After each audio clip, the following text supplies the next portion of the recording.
Welcome back to Phone Transformer. In today's video, we're sharing the updated solution, remove emergency call from lock screen on Android, and showing you how to turn it off quickly and easily. Now let's get started. Step 1. First, take your phone and open the Settings app.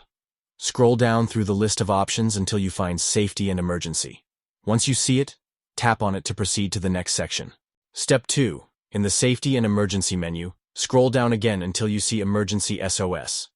This feature is meant for quick help, but if you want to remove it from the lock screen, go ahead and tap on it. Step 3. Here, you'll see an option called Require Swipe to Call.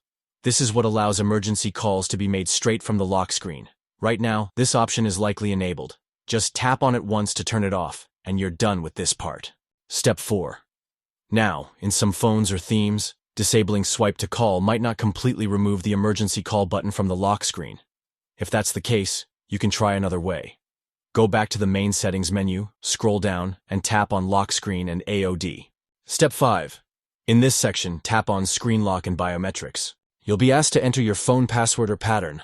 Once you do that, you'll see a list of lock screen options. Tap on None. This will remove any lock screen security, and in many cases, also remove the emergency call button from the lock screen completely. And that's it! Thanks for watching, and please subscribe to the channel.